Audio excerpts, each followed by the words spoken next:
Chief got us.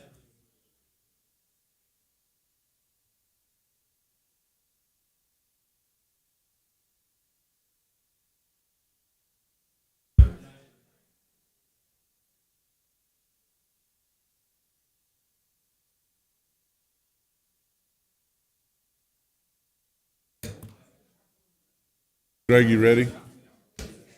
It's on. Okay. Okay, we're going to go ahead and get started. All right, I'd like to call the meeting to order at 5:33. And can we please stand for the Pledge of Allegiance?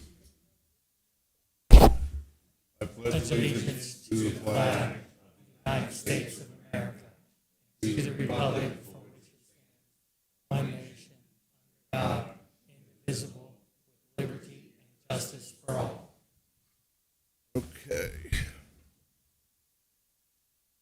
Okay, before we begin tonight's hearing, you're going to have to bear with me. It's kind of long, but I would like to provide some context regarding the application before the board. It kind of will talk through how this process works. So it's for the people that haven't been through that.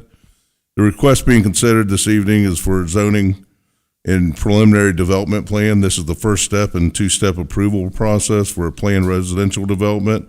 If the board approves the preliminary development plan tonight, that approval does not authorize construction to begin, nor does it constitute final approval of the development. Rather, it establishes the general layout and framework of the proposed project and allows the applicant to move forward with preparing final development plans. As part of the development plan process, the applicant must submit detailed development plans and supporting documents for review, including site plans, building plans, landscape plans, proposed restrictive covenants, and homeowner association documents, development schedules, and other materials required by the township zoning resolution. These materials will undergo review by township staff and the zoning commission before returning to the board for final consideration.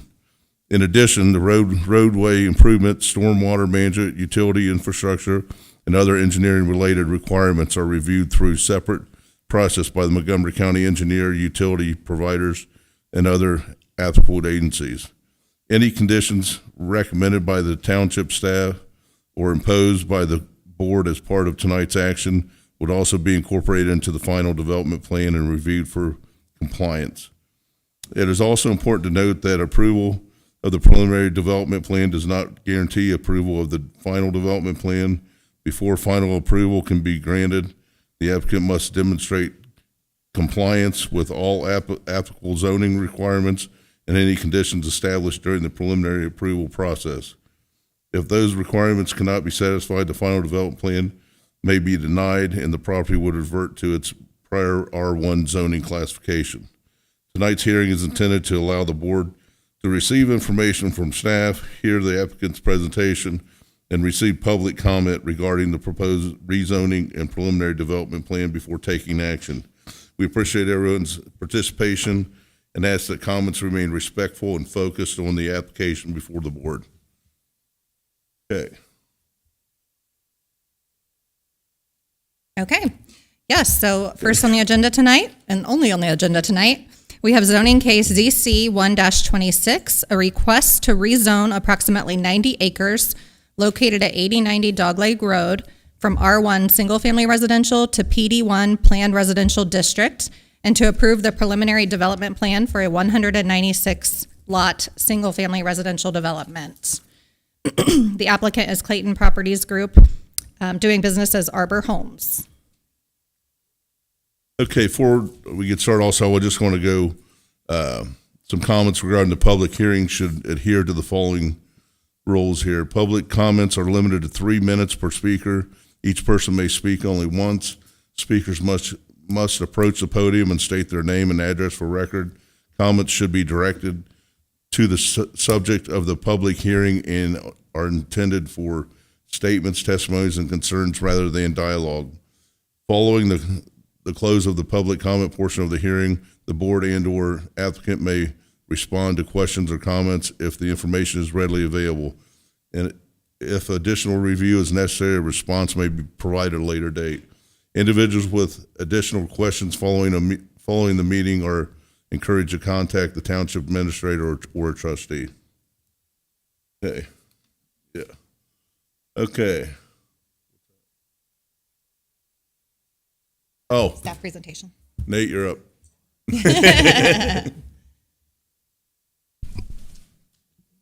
All right, good evening, everyone. Thank you for having me.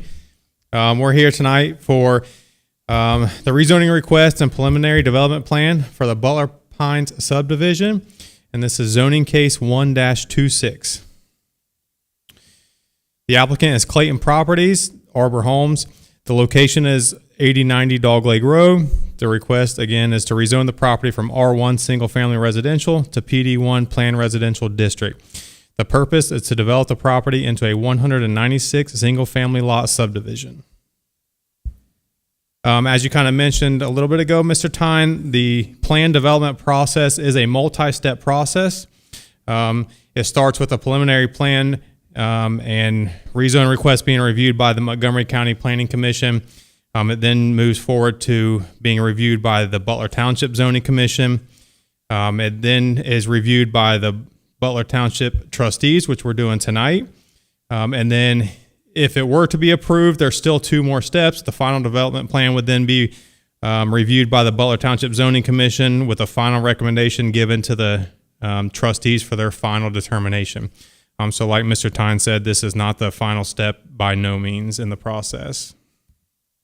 The current site conditions, it's two parcels, which totals roughly 90 acres. It's currently zoned R1, and it's used for agriculture purposes. Current R1 zoning allows single-family residential at 20,000 square foot lots, which over 90 acres is 196 lots or 2.2 per acre. It can be used for a park or community center, educational facility, church, or campground, or some other uses. The proposed use is PD1, Planned Residential District, 196 single-family lots with 35 acres of open green space. This would also include playground, stormwater ponds, potentially walking paths, and then it will include Arbor and Destination Series homes. 131 Arbor homes identified by the orange lots on the site plan, and 65 Destination lots identified by the yellow on the site plan. There will be two access points from Dog Lake Road, one at the north of the site and one at the south of the site.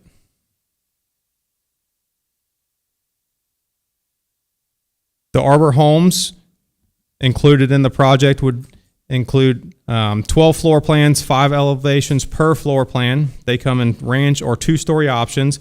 Living area would be between 1,200 and 3,200 square feet, and there's several options depending on the buyer. The proposed lots are 60 by 137 for a 7,800 square foot minimum. Again, that's just the minimum square footage. The proposed setback, 30 feet with a side setback of 7, rear setback of 25. The Destination Series, 5 floor plans, 5 elevations per floor plan. These are all ranch style homes. The living area is 1,549 to 2,362 square feet, and again, several options depending on the buyer. These lots are a little bit bigger with 65-foot frontages, 8,450 square foot minimums for the lot size. The setbacks are the same, proposed at 30-foot, side of 7, and rear of 25 feet. Utilities, currently there is no water or sewer at the site. There is no final utility route that has been determined, and depending on the route, there is potential for utilities to be brought to other neighbors in the area. Again, that has not been determined. There will be utilities brought to the site. It's just no final route has been determined at this time. The comprehensive and land use plan community overview map that was developed during the process of the comprehensive plan update identified this area as a future housing site. It's identified on the map by the star, as well as some other future land use probabilities for the township. This site is located in the Rural Estates Development Pattern Area. Within this area, it encourages residential growth and expansion of utilities. It suggests low to medium density at 4 to 6 units per acre. It focuses on conservation subdivision design, and it currently includes diverse residential zoning, including RR, R1, R2, and R3. Airport considerations. The future noise impact study that was done, I believe this was 2006, put this site in the 60 day-night level range, which is the lowest decibel range on the study. There are no navigation easements that impact the site, and there are no FAA restrictions for this particular site. Traffic impact. Again, a full traffic impact study will be required by the developer upon preliminary plan approval. Staff did confirm with Montgomery County that this is a standard practice that is done after preliminary approval, but prior to final approval. Traffic counts current. These were given to us by Montgomery County. These were done in June of 25. It gives you an idea of how many AM peak trips, PM peak trips, and total daily trips are there currently. And then we did consult last year with the previous application with Good Hue Consulting, and they gave us predictions based on their book that gives for residential traffic studies based on the density. So it gives you an idea of how many AM peak trips would be added, PM peak trips, and total daily. 196, 261, 299 as the original proposal, just so you can kind of compare.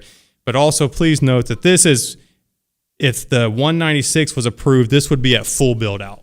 So this would be once all 196 lots were complete, this would be the projected impact. And again, this isn't a final study. This is just the projected impact that was given by the consultant. But it gives a good idea of the trips that would be added. Recommendations. On May 14th, 2026, the Montgomery County Planning Commission recommended approval with the comment that a final development plan includes substantial controls on buildings, streets, landscaping, parks, and walking trails. On May 19th, 2026, the Butler Township Zoning Commission recommended approval with a 3-1 vote with conditions to ensure the development remains compatible with the surrounding area and roadway corridor, while also promoting public safety and a visually pleasing, high-quality residential development. These conditions, I know you guys saw them in the last presentation, and you all have them, so I'm going to try not to read through every single one, but just would like to hit on them just so the conditions, there are a lot of conditions and details with the recommended approval. Number 1, enhance rural entrance design. This includes preservation of the rural estate character of the corridor. Lots shall be set back a minimum of 400 feet from Dogleg Road to keep them from encroaching on the roadway. Provide masonry-style monument signage constructed of materials complementary to the rural estate character of the corridor. Number 2, landscape buffering. Preserve the existing mature trees where feasible. Maintain landscape buffering along the entrance to preserve the rural estate character of the corridor, to name a few. Number 3, corner lot landscaping requirements. Corner lots and roadway facing side elevations shall include enhanced landscaping treatment in addition to the requirement of a second shade tree per zoning lot. Landscaping shall be designed to soften the appearance of side elevations and reinforce the rural estate character of the development. This is to ensure that corner lots that have two sides facing the streets don't have blank facades, and they have more screening and landscaping to keep with the rural character. Number 4, lot standards and enhance architectural requirements. The recommended condition was to increase the front setback to 35 feet instead of 30. Require a minimum of 2 exterior facade materials on all front elevations and on any corner or street-facing side. Require a minimum of 25% brick or stone veneer on the front facade, or alternatively, continuous brick or stone with a minimum of 35 inches above finished grade. And then again, encourage architectural styles and materials complementary to the rural estates. Number 5, traffic and safety improvements. Complete a traffic impact study as mentioned. Implement any traffic safety improvements recommended or required by the TIS or the county engineer, and coordinate roadway improvements, access management, and site distance improvements with the county engineer and other agencies. Number 6, tree preservation requirements.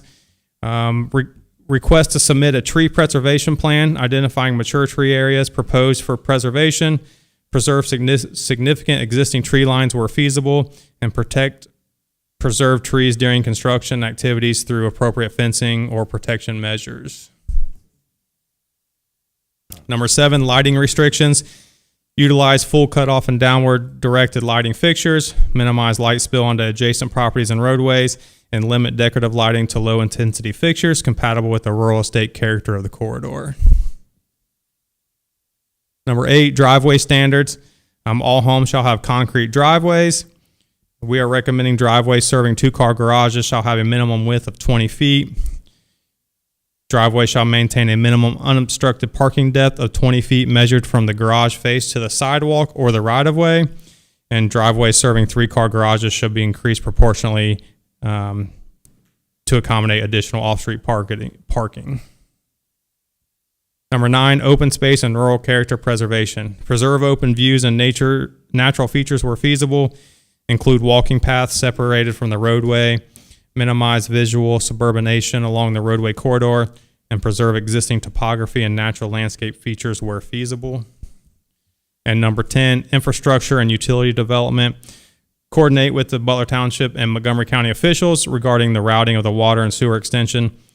All the stormwater and drainage plans will be submitted and approved by Montgomery County engineers, and all roadways shall be developed in accordance with Montgomery County subdivision standards. That's all I have.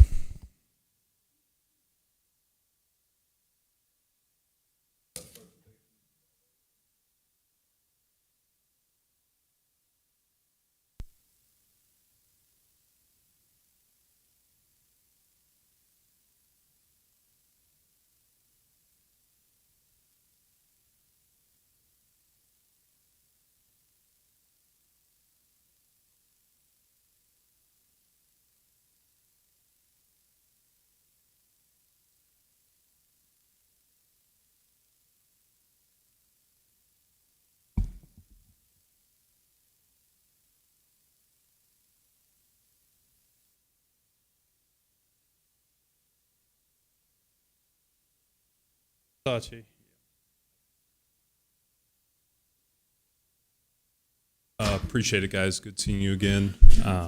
Yeah, appreciate it. Thanks for taking the time. I'll keep it brief. Nate covered things in detail, which I appreciate.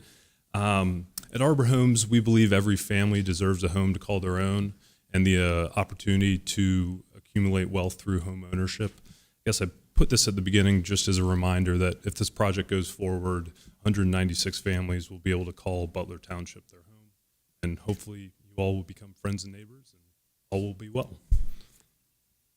So on the concept plan, Nate covered a lot of the meat of this. I will say we did keep that 30-foot no-build zone to the west along the property line to buffer the homeowners adjacent to the site. Then we also tried to increase as much as possible just the buffer around the whole site, with particular emphasis on kind of the southeast corner where those grove of trees we're going to try and preserve as kind of amenity for the homeowners, essentially. I know Nate mentioned a walking trail. It'd be nice to have a little walking trail through the woods. I did want to go through a lot layout example. I know there have been some questions on this. This might be a little confusing on the right. This is kind of looking down at a home site. The brown is kind of the floor plate of the home, and then the gray is the driveway and sidewalks. So this is on a 60-foot wide site, which is the minimum lot width for Arbor Series in this project. And then this home is 40 feet wide, which is our widest Arbor Series home. So this is kind of almost a worst case scenario, if you will. And you can see there's 10 feet on either side of a home, which would equate to 20 feet in between homes. We do offer 2 to 4 foot garage bump outs. I provide a breakdown. 11% of customers choose to add that option, and some 10% add a third car garage. That would not be offered on the site just because there isn't enough width, but some of the wider lots on the plan would allow third car garages. Alrighty, so yeah, destination. This is our senior product. It's targeted to 55 plus, all ranch homes. If you guys have any questions on these, I'm happy to answer them now. Just have some pretty renders to look at. And then the Arbor series, which is really our bread and butter. It's great for growing families or empty nesters with ranch homes and 2-story homes.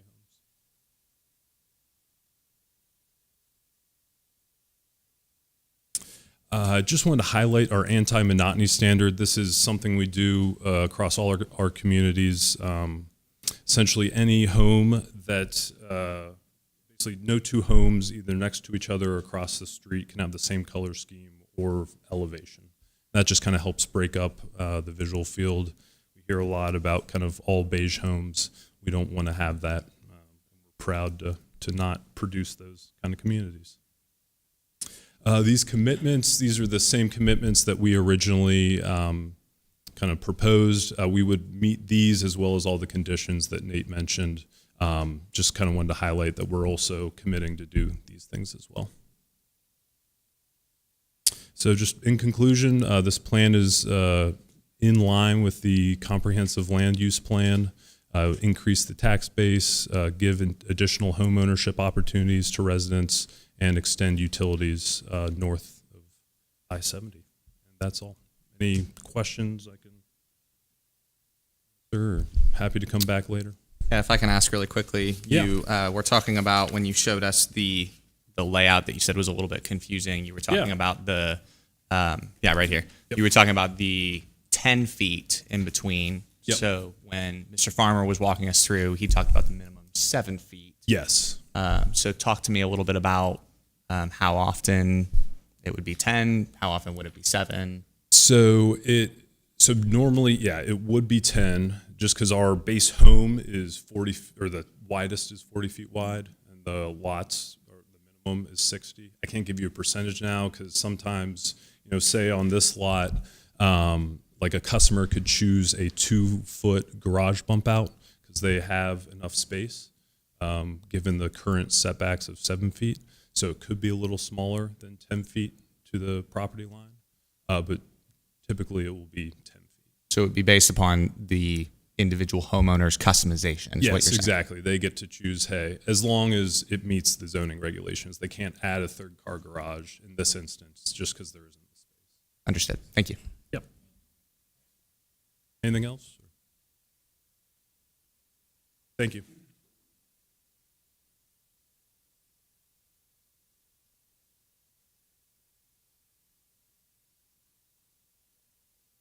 Got to turn me on here.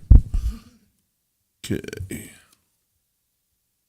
At this time, we will hear comments from those in favor of the application, followed by those opposed to the application, and then any individual who wish to offer general comments or concerns that are neither in support nor opposition. So at this time, is there anyone in favor of the application?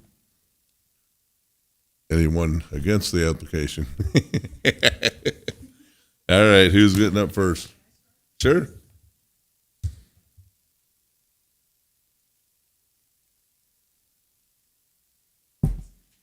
Hey, tonight is, Jan Holland, 8240 Dogleg Road.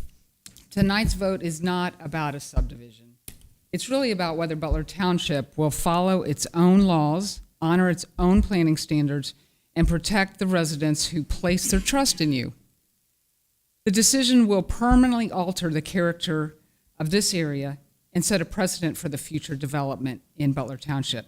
The question before you is not whether these homes should be built. The question is much simpler. has the applicant provided sufficient evidence to satisfy the requirements of Butler Township's own zoning regulations in order to change the zoning?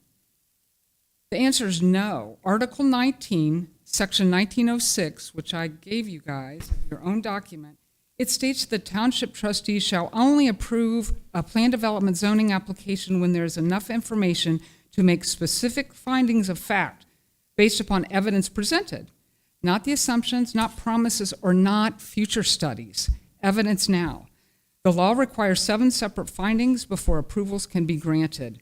Together, those findings require the applicant to demonstrate that the site is safe, roads and intersections are adequate to handle the development traffic, utilities are feasible, the project is compatible with surrounding neighborhoods, it conforms with the comprehensive land use plan, and it promotes the public health, the public safety and welfare of Butler Township residents.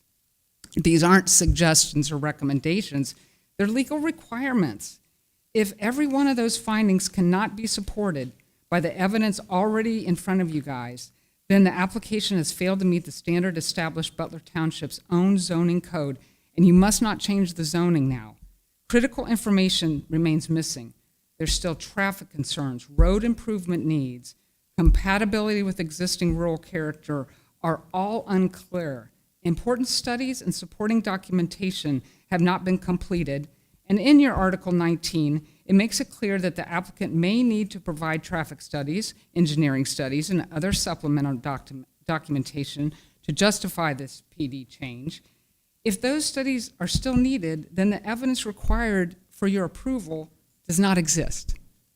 Approving the zoning change first and gathering the facts later turns the process upside down.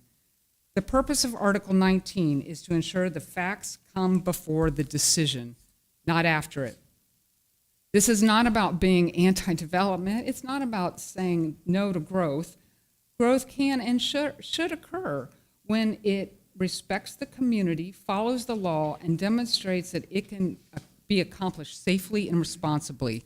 So if the applicant has not demonstrated the compliance with all 7 of these findings that you're going to hear tonight, and are required by Article 19, then the legal standard for approval has not been met. So we do respectfully ask you to vote no on the zoning request. Thanks, guys.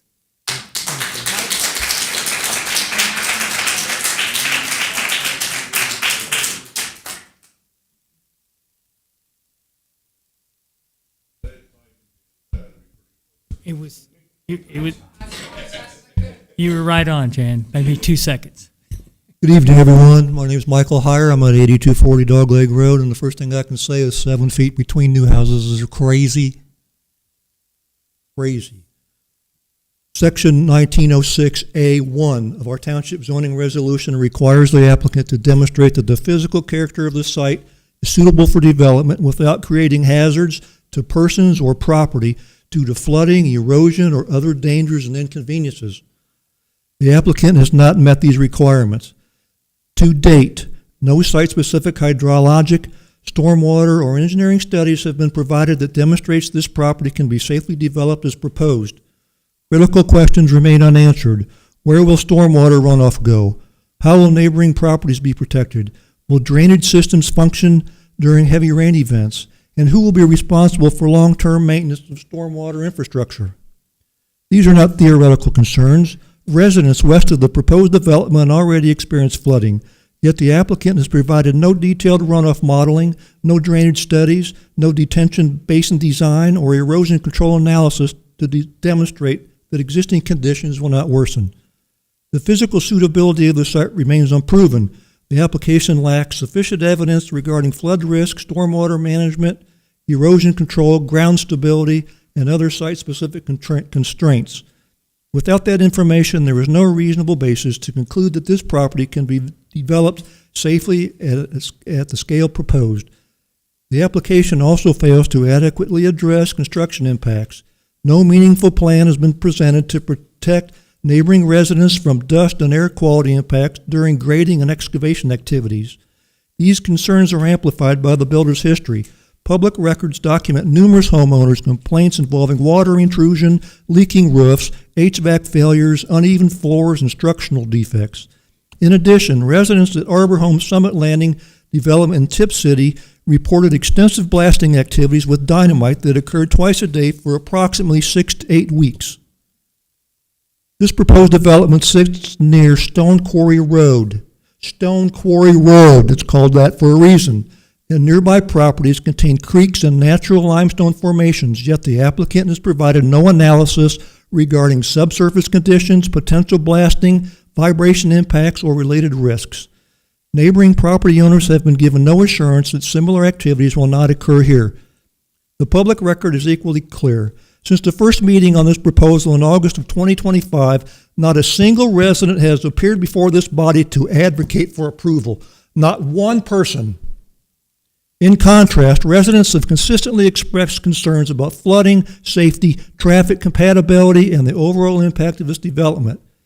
This public testimony has overwhelmingly opposed this application, and the applicant has failed to demonstrate compliance with the standards required for approval. For all these reasons, I respectfully ask each of our trustees to vote no for this zoning application.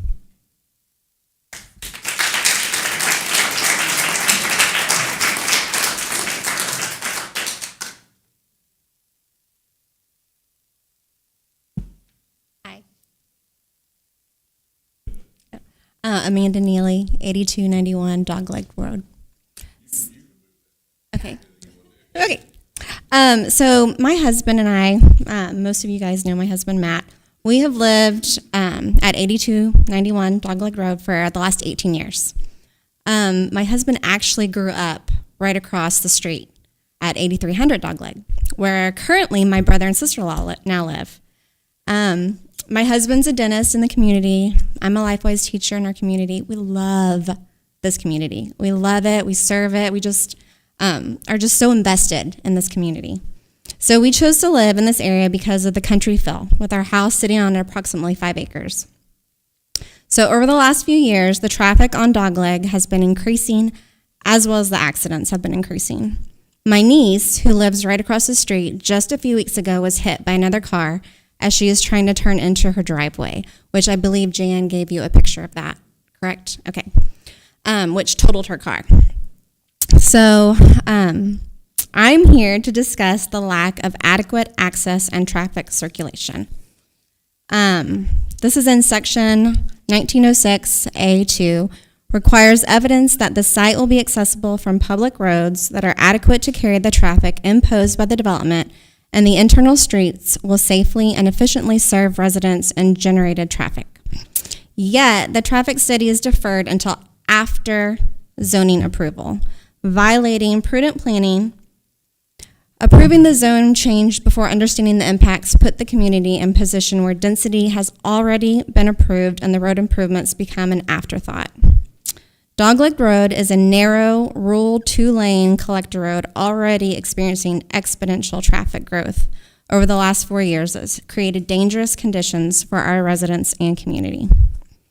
Adding 196 homes is expected to generate approximately 1,860 additional daily vehicle trips to the current 3,300 trips, which is crazy. 2 subdivision entrances spaced only about 1,200 feet apart risk turning conflict and congestion. I mean, you're just asking for more accidents and potential fatalities. You guys have all been down Dogleg, I'm sure. It's so narrow. And people are just obviously the last 4 years it's gotten worse, So left turn lanes and road widening will likely be necessary, as stated in the Goodhue report that commissioned by the township, but no funded plan exists from the developer. So will the township taxpayers be burdened with these road changes expenses? And how would added costs to the taxpayers for funding the development be beneficial? Additionally, construction traffic from rapid, dense development will compound risk and congestion. Without a completed review traffic study proving safe access and circulation, this requirement is unmet and it leaves public safety at risk. So I would ask that you say no to this. Thanks.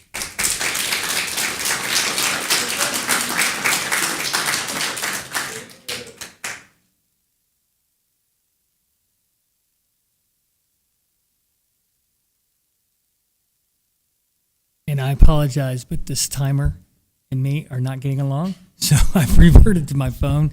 I'll let you know if it goes over. Good evening. Dan Brockman, 8440 Frederick Pike. I'll tell you, this is interesting. I first came to the community and have a 100-acre farm and love it. And I looked at one time at building 20 homes on my farm that met the current requirements. And I went down and talked to the county and did a lot of other work and found out that it was probably not doable. Now, let me explain that. First of all, the airport used to be called the Black Swamp. A lot of springs, a lot of water. The ground's usually saturated, and as it was brought up, it's limestone. Much of it's limestone. I have a lot of limestone outcroppings on my farm. Now, there's a valley between Dogleg and Frederick. The center of that is the farm. I can tell you for a fact that, well, let me go back to the development. When I was talking to the county engineers 20-some years ago, they explained a real simple fact to me. Pardon my language, shit runs downhill. Talking about sewage. Talking about stormwater. That creek is a babbling brook 99% of the time. As many residents found out just a week or so ago, it becomes a river. Not a stream, not a creek, a full-blown river. I've got places on my farm that the creek becomes 200 foot wide of moving water, not still water, moving. I have spots where it's 15 foot deep. In the 40 years I've been there, my guys on the farm have unclogged those 8-foot diameter pipes I don't know how many times. I have seen the water, actually, Interstate 70 becomes a dam for a reservoir on that creek. I have seen full trees underwater. Not big ones, but 15-foot trees underwater.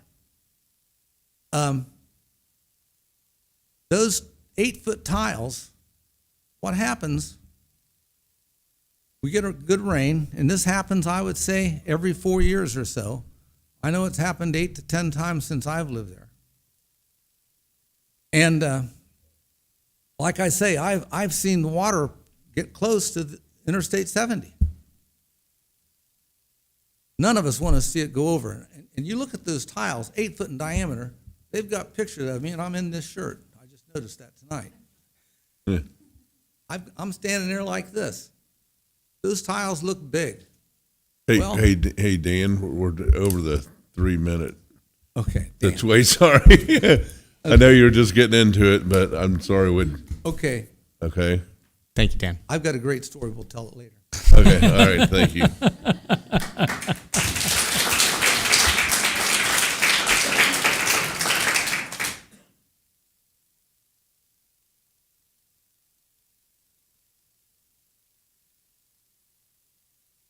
My name is Janie Ryherd, 325 Green Acres Drive. So I'm here to talk about the incompatibility of design and neighborhood character from section 1906A4. The requirements stated there are structures, drives, parking, lighting, and other facilities must be designed to provide efficiency, safety, harmony, and utmost compatibility with surrounding neighborhoods. This project's lot sizes sharply contrast with the large lot rural estate pattern on Dogleg Road established for R1 zoning. R1 zoning exists for a good reason. Its 20,000 square foot lot size and other requirements ensures new development will be in complete harmony with the surrounding properties and is A way to know that it will conform to the Rural Estates DPA. The proposed 7,800 to 8,450 square foot lots with narrow 60 to 65 feet frontage, reduced setbacks, they disrupt the established estate corridors' open and spacious rhythm. The staff has a list, the staff of Butler Township has a list of recommendations to include with the zoning change. However, recommendations do not address the real issues and lack of information that is critical before anyone can even start to discuss recommendations, which are subjective and in most cases totally unenforceable. Landscaping buffers, so-called landscaping buffers, cannot compensate for this fundamental scale mismatch. The proposed development conflicts directly with the DPA of rural estates and does not demonstrate a net public safety or welfare benefit. When compared to the R1 zoning, it's just the opposite. PD rezoning, it's not just, I mean, it's literally, to do this would be a convenience factor. It's strong policy to ensure that when and if the zoning change occurs, it has to be for public safety and welfare. Those of us who are already here, I mean, they're back, but we're still here. We live here. We're here every single day. And furthermore, Arbor Home's history of construction defects, including leaks, cracks, subpar finishes, it threatens the neighborhood quality and property values. I mean, if somebody's house next to you is falling apart, then what does that do to your property value, you know? It's common sense here. It doesn't make sense where it sits. All of the, drainage issues that have been brought up, and there's, I looked up the township land use plan and highlighted a couple things for the rural estates DPA. One of the things is to ensure that new residential areas connect to existing subdivisions. There's no subdivision there to connect to. The neighborhoods are on these collector roads. It's not like a specific, you turn into a neighborhood area. It doesn't work there. Density between 4 to 6 units per acre. It does state that it's appropriate where public utilities exist. I'm sorry. 3 minutes? Yeah. All right. Yeah, Thank you. Thank you. Yeah.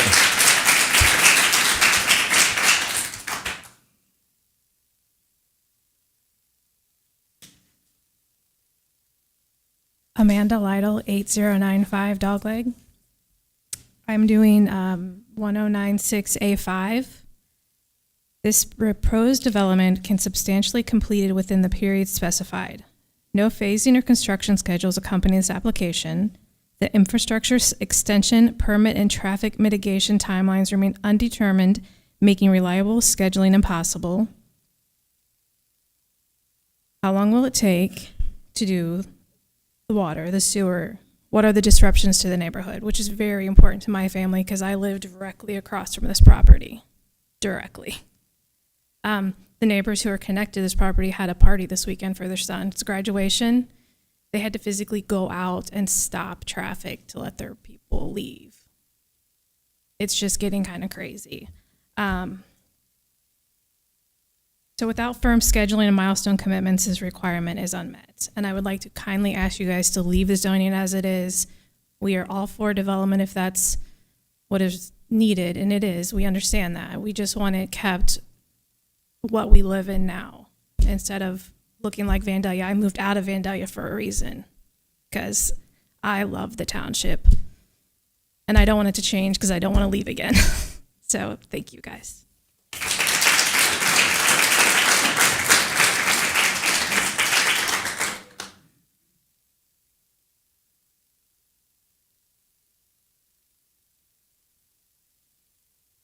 Maggie Thorne, 8475 Dog Lake Road. I'm here today to speak about the Section 1906 Required Findings A6. This section requires that the planned development must conform with Butler Township's comprehensive land use plan. And with respect to Mr. Farmer's one-man staff report, you did hit some of these, but there are integral ones that this development does not address. So The comprehensive land use plan designates future land use strategies for the rural estates development pattern area. And on page 48, those strategies include promote high quality, attractive development, focus residential development in areas with existing public utilities, and maintain the rural character of Butler Township. On page 47, the rural estates goals include ensure that new residential areas connect to existing subdivisions, and that density thing of 4 to 6 units per acre appropriate where public utilities exist. And I know you say this density is not 4 to 6, but when you look at that map, there are 5 families' properties in front of those 196 homes to the west. There's 5 families' properties on the west side, on the east side of that tract, and there's 8 families' properties on the north side, and then the interstate is on the south. So that density, those 196 homes, that's not rural. That maintains no rural character at all. And that, you keep talking about rural character at the entrances and buffer, but that's not, we're the heart of the rural estates. We need to keep that rural. The zoning needs to stay R1. Now, furthermore, when I read through this plan on page 5, you as a township highlighted that during the planning process, you heard Butler Township residents are proud of their community. They value the rural nature of the area. Most have lived here a very long time. Many residents grew up in the township, have family here, or moved from the city for the rural lifestyle. It went on to quantify the top qualities of the township from that survey of more than 400 residents, that they valued most safe neighborhoods, quality schools, the small town rural charm, attractive neighborhoods. Changing the zoning to allow our homes to cram 196 homes in the heart of the rural estates dismisses all those top values that the steering committee and the planning team gathered from residents, and it will permanently alter the rural character of the township. Thanks, Maggie. It is very clear this development does not belong on those acres.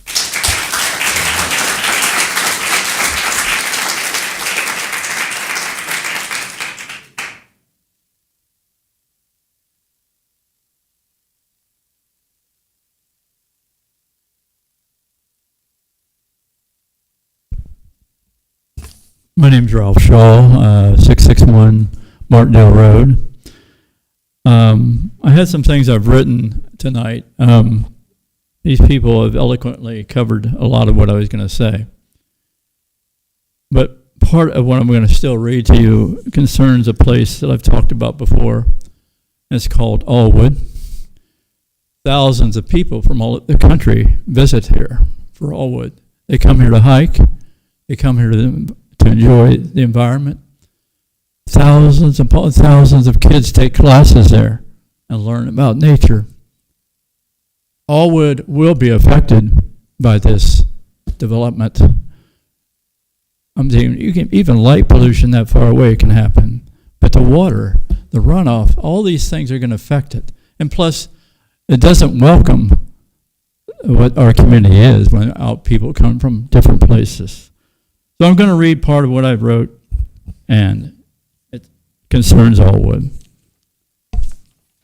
But first of all, Section 1906A7 requires the project to promote public health, safety, and general welfare of Butler Township. Unaddressed traffic safety risk, which you will hear about next, likely increase flooding, strain utilities, neighborhood incompatibility, jeopardize public safety. And we know now that Arbor Homes' documented history of poor construction quality and slow warranty service exacerbate these concerns, exposing residents to unsafe, poorly served homes. Okay, what I want to read briefly is about Allwood. When we study Butler Township, it has been more It has more character than most, and I again remind you of the part of Butler Township that we are discussing this evening is the footsteps of a place we call Allwood. And Allwood has about 400 acres that was gifted to the township by John and Maria All. Allwood has been and is a safe harbor for stress and hardships of life. At Allwood, you can recharge the inner human spirit. One of the best parts of Butler Township is that what we homeowners have cultivated a little bit of Allwood on our properties. In some cases, literally, because for years the Alls would leave starts of plants at the end of their driveway for anyone to have free. So at Allwood, and in many of our backyards, we can find peace. In this township, we take pride in our homes and the grounds around them. I just ask you people, I know you people are good people.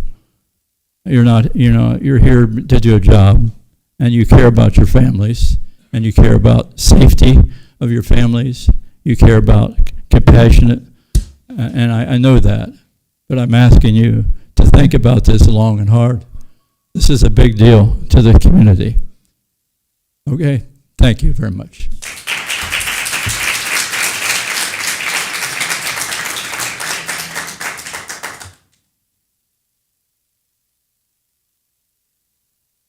Good evening. My name is Kim Radominski.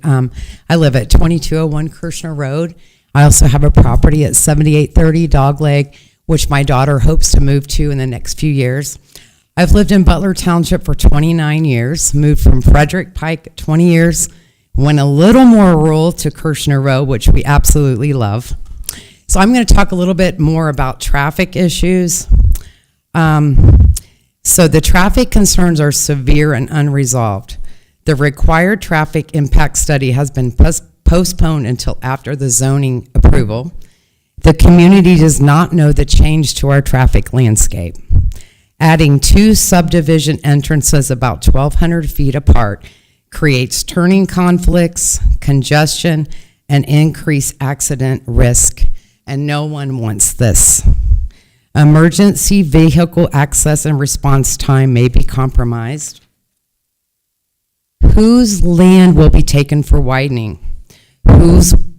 How will those property acquisitions occur? Will affected residents receive fair compensation or be forced to sacrifice their property for this development? The cost to the township and ultimately taxpayers are unknown but very real. The significant uncertainty is unacceptable ahead of rezoning decisions, including increased noise, air pollution from vehicle emissions, clean air environment of rural communities, and again, loss of rural character. And can you imagine how many more Amazon trucks will be going up and down Dogleg Road and throughout our community? Ignoring these questions risks burdening residents with unforeseen sacrifices and public authorities with unplanned expenditures. Full, transparent, and funded traffic and road improvement plans are essential before any rezoning. The Butler Township residents urge you to vote no on the rezoning. Thank you very much.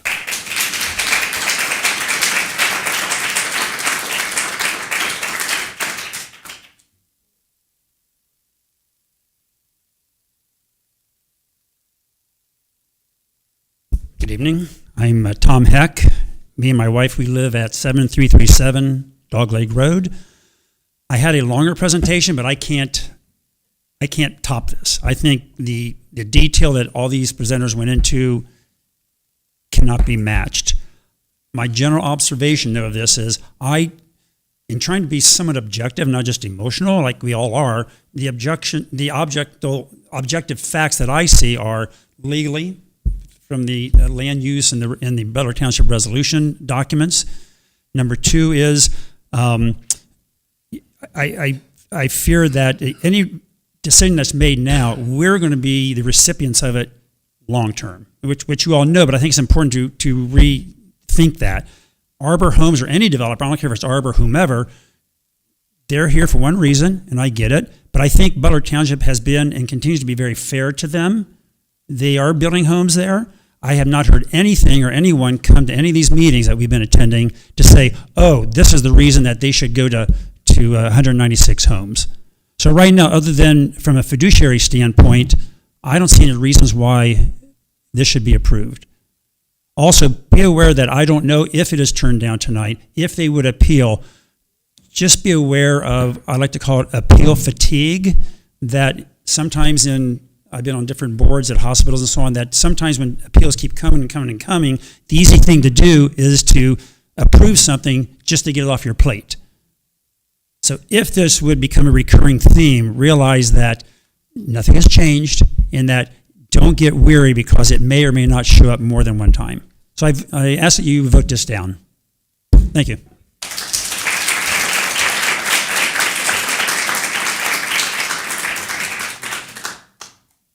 We have anybody else?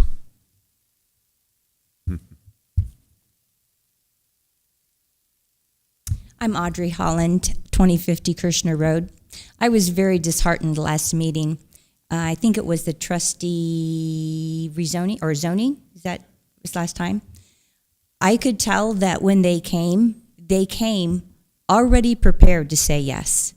And they even, at the end, lectured us that we should put our money together and buy the land ourselves. Or they're just, it was ridiculous. It was. And I thought it was uncalled for. We are the community. We want to keep our community the way it is. And I know they say that Arbor homes are not starter homes, but yes, they are, in our opinion, as compared to our community. We are the community. We support you. We voted you in. We expect you to support us. And I know that last meeting they said that Montgomery County wanted this. Well, your community does not. Thank you.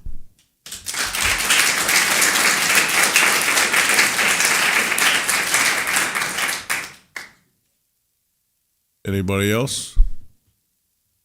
Okay, seeing none. Okay, at this time I ask for public comment, neither for nor against, including general comments or concerns. Anyone?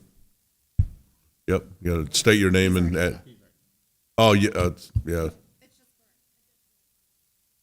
Yeah.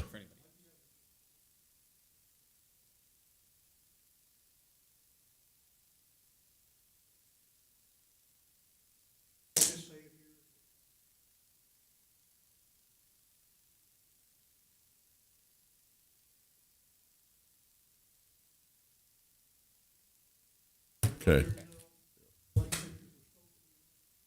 Yeah. Right. Yeah. Okay. We've seen those. Yep. Thank you. Yep.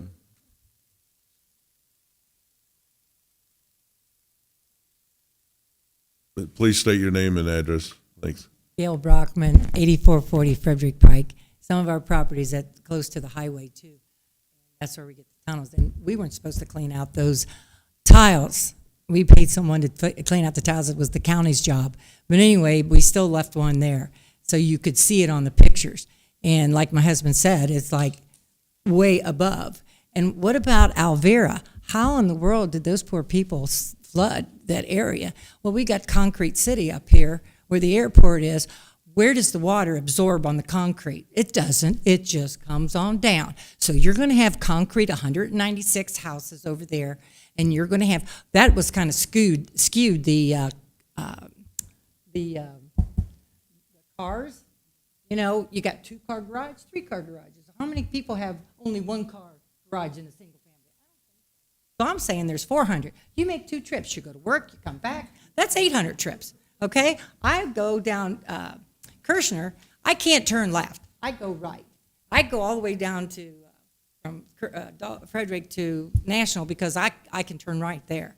So, and what about those poor people on Alvera? Where did that water come from?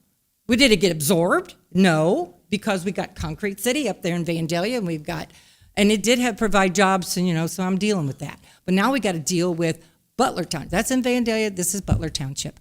We have to deal with 196 families.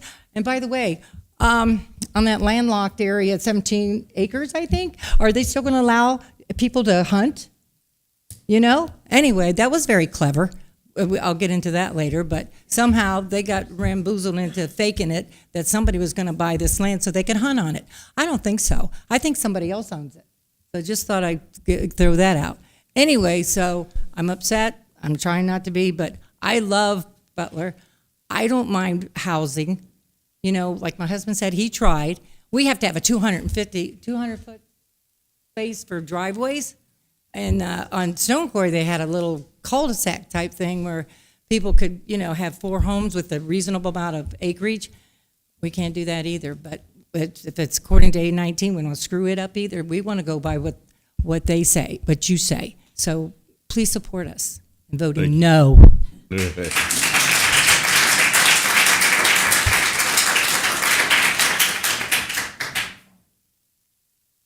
Okay, anybody else?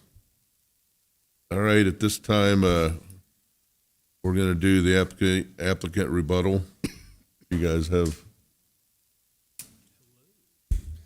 Fortunately, no one ever speaks in favor of these projects. Alas. I'll just go down the list. In terms of traffic studies, we will complete a full traffic study, and any road improvements, those plans will be fully engineered before any final approvals. This is pretty standard. People don't spend hundreds of thousands of dollars before they have the property rezoned for obvious reasons. The same with the erosion control and flooding.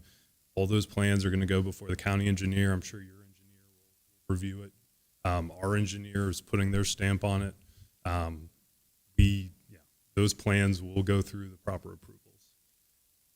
In terms of blasting, we did have a geotech study done on drilling. We're not concerned about rock in this area, thankfully. Let's see. On accidents, we are guessing that we will have to put in turn lanes. We're kind of expecting that, frankly, just based on our kind of gut feeling on the project. We would be paying for that ourselves. We wouldn't be taking land. So that's not going to be on you guys. Let's see. In terms of construction defects, I mean, we've closed 500 homes over the last couple of years. There's going to be some issues, obviously. We have a whole warranty department dedicated to kind of fixing any issues that arise over a year or 5 years or 10 years, depending on kind of the category of the issue. We're very big on this thing called Net Promoter Score, NPS. Essentially, every homeowner gets multiple surveys saying, hey, basically, would you recommend us to a friend or family? Obviously, we want them to say yes. That's kind of how we grow. Generally, a score over 80 means that they would, and we're hovering right now around the 70s. We're not perfect, but we're pretty darn good. And we'd love to have you guys out to our homes so you guys can inspect them for yourselves if you feel like that would be helpful. Let's see. In terms of maintaining the rural aesthetic, we've done a lot of redesign to make sure that that's the case. I think from outside this community, rural aesthetic is going to remain the same. You're not really going to see a whole lot of homes kind of tucked behind existing homes. We're having 400 feet buffer between the road and the first house. We're putting in extensive landscaping. We've got 40% almost open space that surrounds the community in order to protect kind of adjacent property owners. Done a lot of kind of redesign to make sure that's maintained. And we understand why they want that. In terms of starter homes, I mean, the average sales price of these are going to be in the high 300s. So that's one heck of a starter home, is what I'll say. I can't afford that. That's about it for me. I don't know. Awesome. Any questions? Any final questions, guys? Go ahead. Yeah. All right. So just a few questions, and this also could be Mr. Farmer might help me understand this, because a few things that have been raised by some of the residents. Is this a preliminary zoning change based upon you meeting all of these requirements? And what does that mean exactly? So if if the zoning change were to be preliminary, does that mean that, say, that you can't meet the drainage requirements or the traffic impact is discerned and you can't adjust or deal with those things? Then does it revert back to R1? That is my understanding, yeah. Is that correct? Okay. All right. Second question, you mentioned the idea of turn lanes is something that you're anticipating as being a necessity for this project. Are you envisioning those turn lanes being in and out of the entranceway into the development, or are these turn lanes on Dogleg itself? Do you understand the question? Yes, both. Okay. Yeah. So I would think there's going to be left and right turn lanes coming out of both entrances. Okay. This might not be the case, but we're prepared for that eventuality. And then turn lanes into, specifically for left-hand turn lanes. Okay. Yeah, and maybe you can help me kind of understand this as well, because I know you guys are, doing this in a lot of different communities. Yeah. But I am a little bit confused about how a turn lane would be on Dogleg and there would be no acquisition of current properties. So usually the right-of-way, there's additional land on either side of the road. Okay. That's publicly owned. That's Okay. right-of-way. Understood. So essentially you just eat into that green area that is publicly owned. Okay. Essentially. I understand. That makes sense. All right.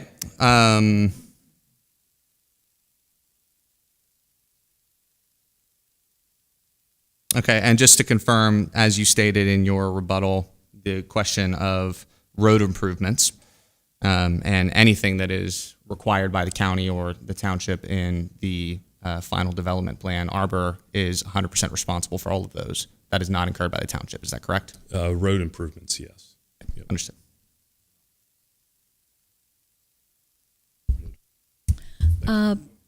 Either Brian or Nathan, probably Brian. Could I have the site map back up? I just had a quick question.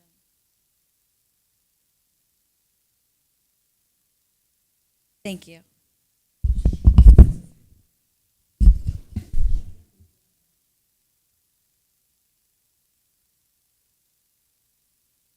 Or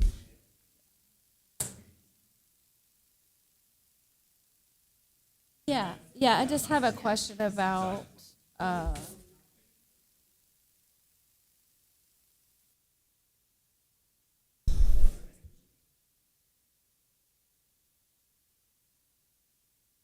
so on that site plan up there, it would be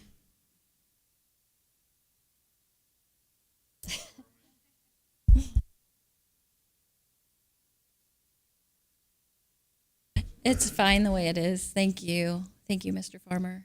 Okay, so on that, I guess I'll say southwest corner of the destination series on the northwest corner where it meets the gold. The light yellow meets the gold. Yeah.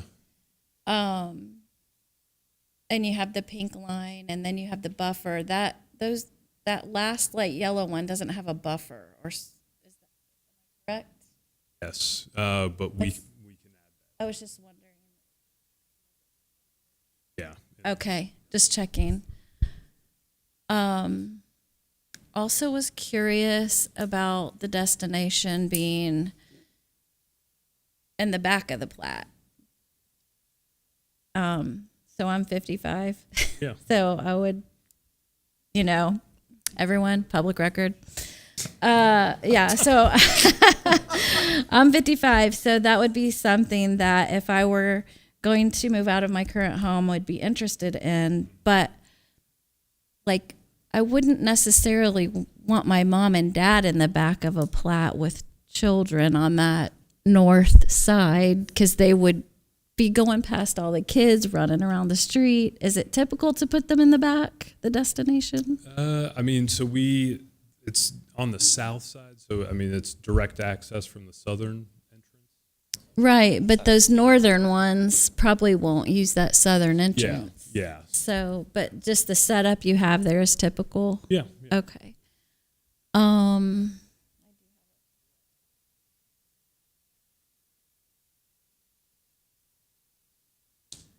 What's that? Oh, and that's why it's that way. I got you. I understand. Thank you.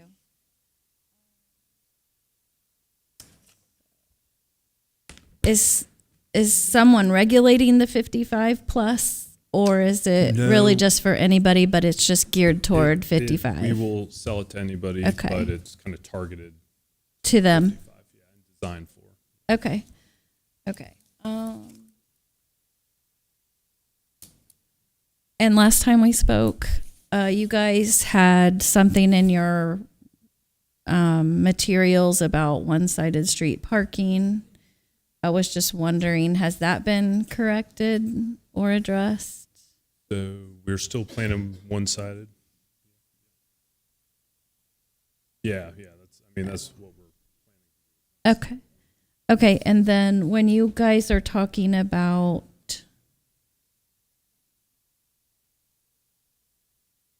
here it is.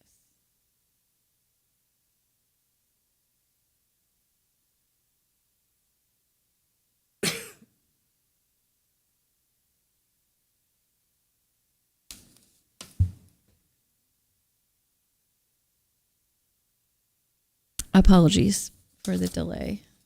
A lot of paper. Yeah. Yeah, it's all right. I'm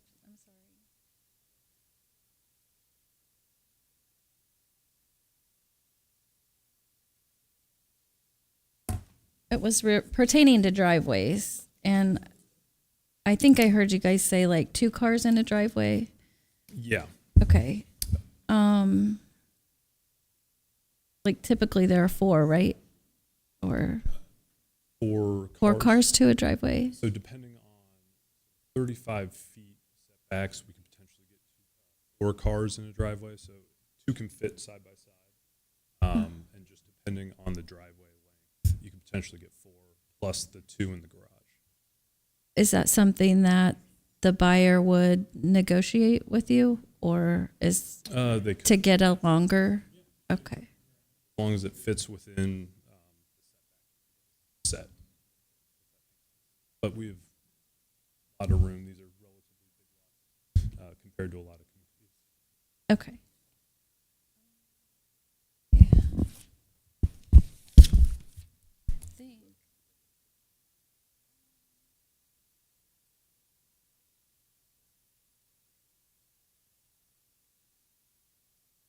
I think that's all I have. Yeah, I think that's all I have. Awesome. Sorry for all that. You're good. No, happy to help. Thank you, Mr. Henning. Okay. At this time, the public comment portion of the hearing is closed. The board will now enter discussion and deliberation regarding the application before taking action.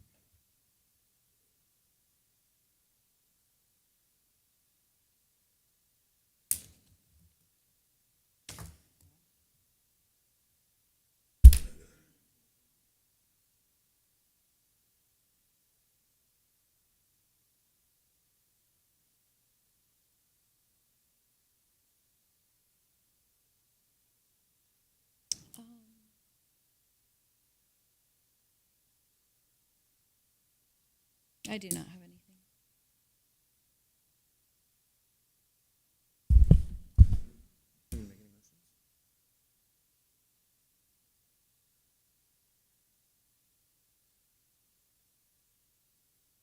Right, no one has anything?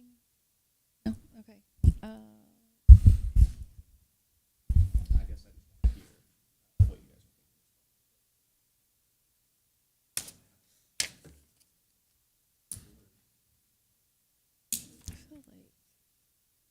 Are you ready for me to make a motion then? Well, we have to make a motion to approve. So.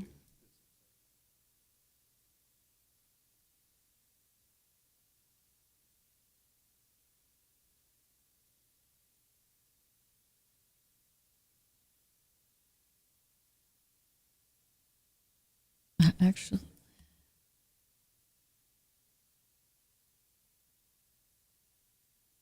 No, that's fine.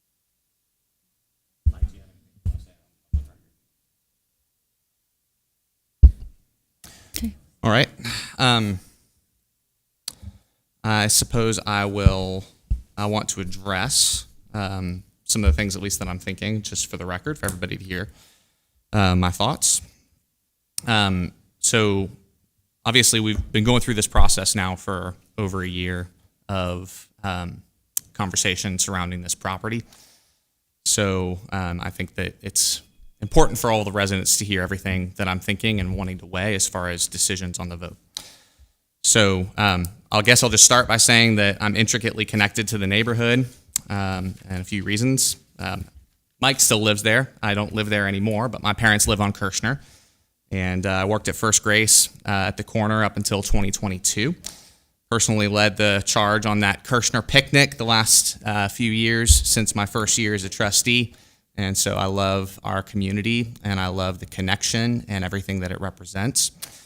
I have also fished many softballs off this farm property while playing men's softball on the ball diamond, and have greatly enjoyed and benefited from the open space over the years. I also wish to dispel any accusation that I've heard throughout this process of seeking public utilities through this project for First Grace. My father is no longer employed there. I am no longer employed there, so I have no remaining ties to that organization and has no factor in my decision tonight. Much of last year, we heard from many of you regarding the original proposal of 299 homes being too dense. Many residents at that point said that they would be in favor of a development under 200 homes, as the R1 zoning permits. We listened and rejected that proposal last year. Arbor came back with another proposal of 247 homes. We still listened to the density concerns, the housing value concerns, and keeping the standards of the neighborhood. And I agree with you that this was not wise for Butler Township and the longevity of the neighborhood. And the Arrival series was a particular concern for me, as it was a cheaper home offering. So we also rejected that proposal last year. Now they've come back a third time, here we are, and done exactly what we did ask for in 196 homes. And they removed the Arrival and are offering a more upscale patio home, much more in keeping with the value of the homes surrounding the property. So the applicant has talked about the $350,000 mark being the average. Even with a zoning change approval today, there would be a long road ahead, as has been discussed, with utility questions, road improvement designs, drainage engineering with the county. This is by no means a completed endeavor. And this is not a slam dunk. And honestly, as many of you have brought up a lot of concerns, these are things that they're going to have to address. And the burden is on them to be able to address it and deal with it appropriately.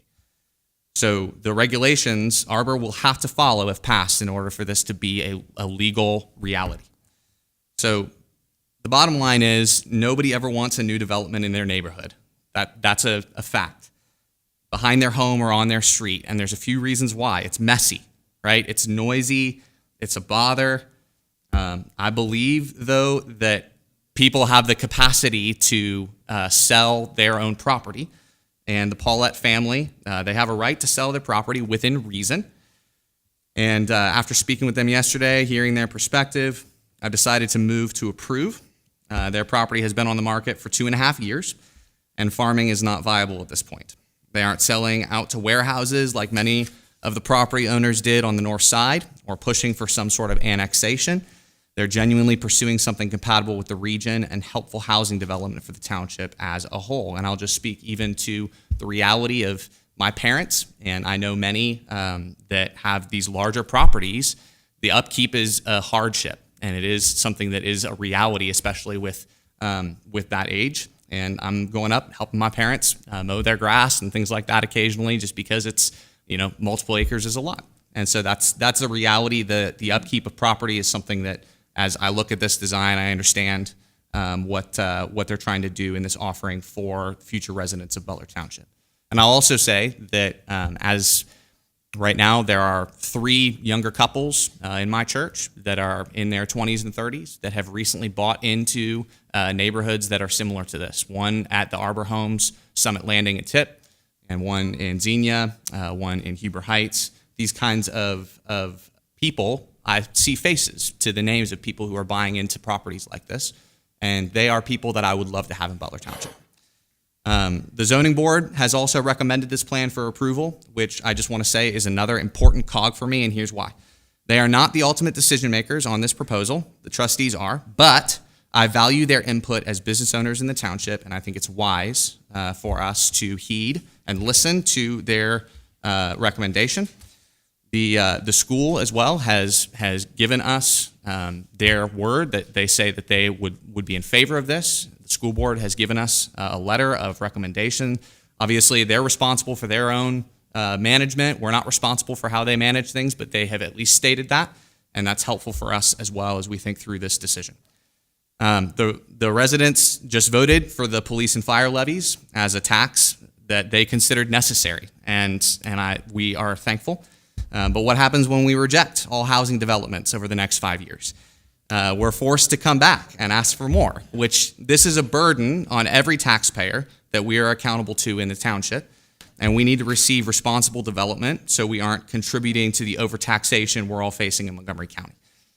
So I know that this is likely not the verbiage that you wish to hear from me tonight, but I'm constrained to represent the needs of the entire township to the best of my abilities. And I believe after much deliberation and consideration that a motion to approve is the wisest choice. Now, the reason I've gone through all of this is I respect all of you enough that I believe that you deserve to hear why I'm voting yes tonight. Okay. I make a motion to approve resolution number 26-28, a resolution approving or denying zoning case ZC 1-26, a request to rezone approximately 90 acres located at 8090 Dogleg Road from R1 single family residential to PD1 planned residential district in the preliminary development plan. Yeah, just to confirm, that is to approve the zoning request. I thought that's always how we did it in the positive. Okay, I just want to make sure I'm right. And then they I'm vote clear. however they want. Yes. I only read it that way because it said that. I'm sorry. No, you're Okay. good. I just want to make sure I'm clear. I second the motion for approval. Ms. Pruszynski? No. Mr. Jackson? Yes. Mr. Thein? No. The motion fails to be approved.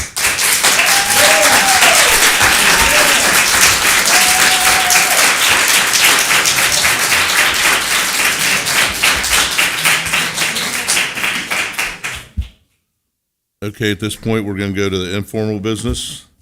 Ms. Vogel, do you have anything? No, I do not have anything tonight. Okay. Mr. Brush? Nothing, sir. Okay. Ms. Pruszynski?